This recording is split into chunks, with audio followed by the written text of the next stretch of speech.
Assalamualaikum warahmatullahi wabarakatuh. Perkenalkan nama saya Suyanto. Sekarang ini saya mengajar di SMKN Negeri 2 Kudus. Hari ini nanti saya akan menerangkan materi tentang sejarah perumusan Pancasila sebagai dasar negara Indonesia. Yang pertama, gagasan dasar negara oleh Muhammad Yamin. Muhammad Yamin adalah anggota BPUPK yang mendapat kesempatan pertama untuk menyampaikan gagasannya pada tanggal 29 Mei tahun 1945.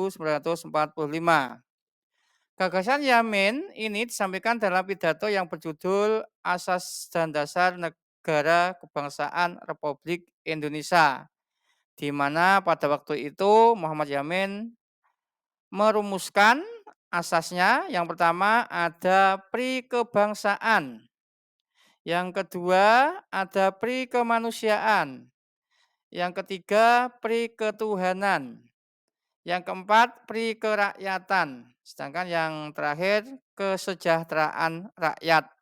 Nah, itulah gagasan dasar negara yang disampaikan oleh Muhammad Yamin pada waktu itu.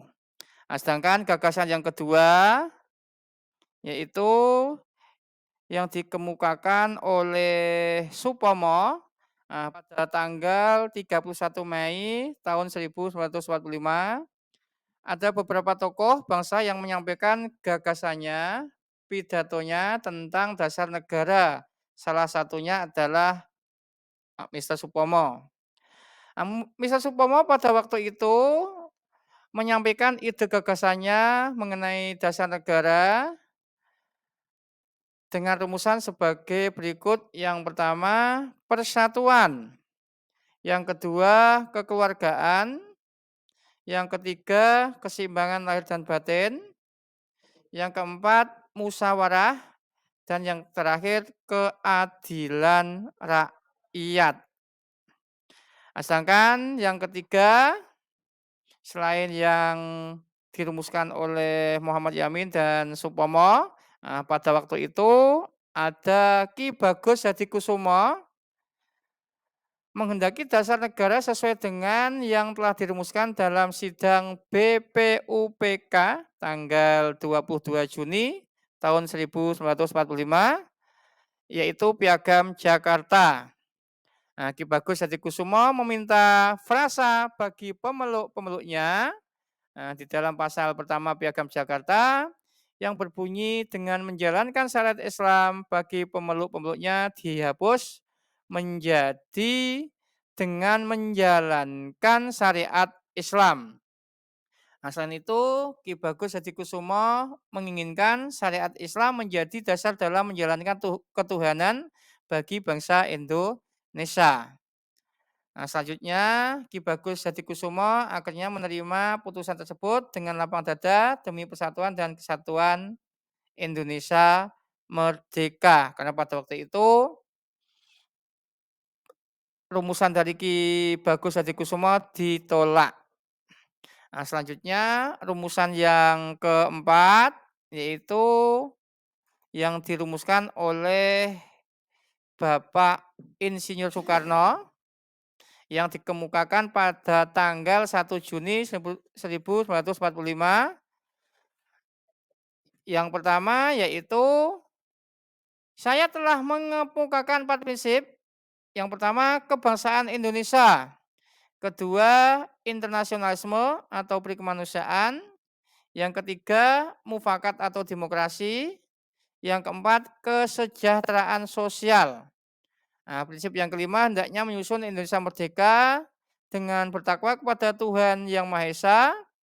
Prinsip ketuhanan, bukan saja bangsa Indonesia bertuhan, tetapi masing-masing orang Indonesia hendak bertuhan sesuai dengan keyakinannya sendiri.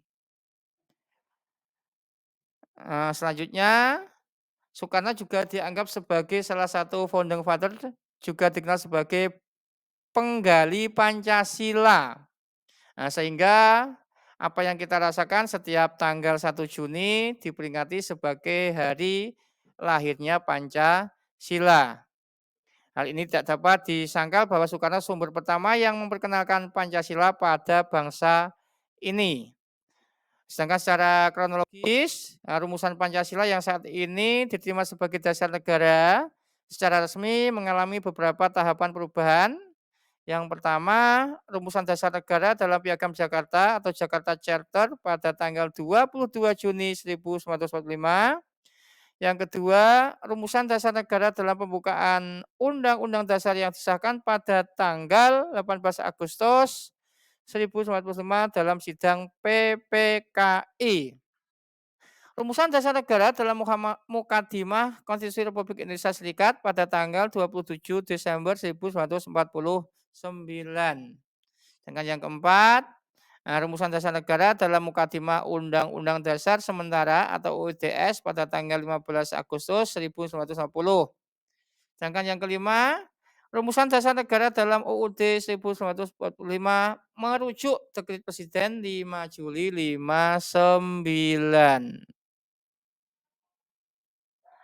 Demikianlah sejarah perumusan Pancasila sebagai dasar negara Indonesia hingga saat ini atau biasa dianggap sebagai ideologi terbuka.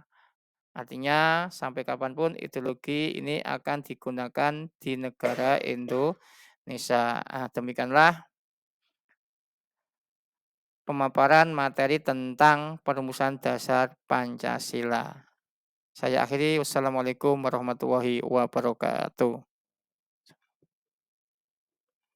Tak akhiri Pak.